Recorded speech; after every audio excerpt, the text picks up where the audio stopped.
I am Dr. R.S. Karthik. I am a consultant interventional cardiologist working in Astra RV Hospital, Bangalore. Today we are going to talk about coronary angiography. What is coronary angiography?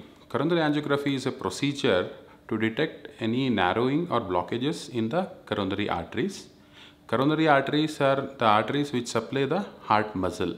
So it becomes important to know what is happening in it. If there is any symptom, then we do it. When we do a coronary angiogram is done when there is any doubt that there is a narrowing of the coronary artery obstructing the blood flow to that heart and the heart muscle. How is it done? This is a minimally invasive procedure performed in a specialized setting, what is called as a catheterization laboratory or cath lab. In this, the patient kind of comes in in the morning after having the normal breakfast.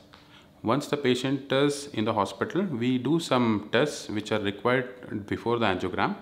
Once it is done, the patient is taken into the cath lab where the patient is made to lie down on the cath lab table. There, we can do it through two ways. One is where we can do it through the wrist, what is called as the radial artery. We can do it through groin, what is called as femoral axis. So in this, usually 90% of the angiograms are done through radial axis now. So in this, we do it through the wrist. First, we prep the wrist. Then we give something called as local anesthesia to numb that part of the artery. Then with the puncture needle, we puncture the artery, put something called as a sheath. It's a plastic this one where the discomfort is less. Once sheath is placed, we confirm it by aspirating. Once all of this is done, we start the procedure where we thread the catheter which is supposed to be going into coronary artery through the wrist with the help of a wire. Once this is done, once the catheter is in place, we have to check two coronary arteries. One is on the left side, one is on the right side.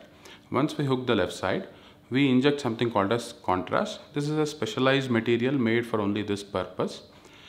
Once we inject the contrast, we take moving pictures in the X-ray tube and to know how much is the blockages, to what extent is the blockage, where are the blockages, and any other associated abnormality like say how much is the calcification, is an artery fully occluded, is there any collateral supply. All of these things will be documented in the procedure. This procedure also helps to the extent that we can do an angioplasty. So this procedure also helps us to plan for the angioplasty, as what is the best way to do it, what we should do about it, is angioplasty required or something else is required, so we can decide about this. Once this is done, we take out the catheter and the patient is, that sheath can be taken out on the table, which happens most of the time, or we can kind of take out the patient to the cath recovery area or to the ICU depending on what we do further, and there we can remove it and a simple plaster will be put, a pressure dressing, which will remain for next 24 hours. After care after an angioplasty, the patient usually is sent home probably in 2 hours if it is a daycare angiogram, or if it is a 24-hour angiogram, he is sent home the next day. If these angiograms follow up with something called as an angioplasty or further revascularization, then the discharge depends. But usually 90% of the patients who actually undergo angiograms are discharged after 2 hours of the procedure. Once they go home, they have to take out that plaster the next day. Before they have bath, they wet it with some water and they can take it out. That is the first thing. Next, the patient can actually perform all the activities through that hand where they don't put excess pressure on it. Physical activity, if an angiogram is done, they can do all the activities what is possible. There is no restriction per se unless there is some pain or any swelling. There is no restriction about it. Dietary habits, they can have their normal diet after an angiogram.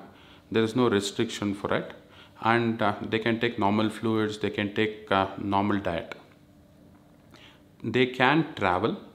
There is no restriction to travel after an angiogram. Usually we say that they should not drive the vehicle preferably because there may be some pain or some tenderness there. That's why we can avoid driving for a day or two. If the angiogram happens by femoral axis through the groin, then there will be some more restrictions like they should not be kind of putting a lot of pressure on that particular leg. And first 4 hours of an angioplasty, they should not be bending the leg. All those instructions will be given accordingly.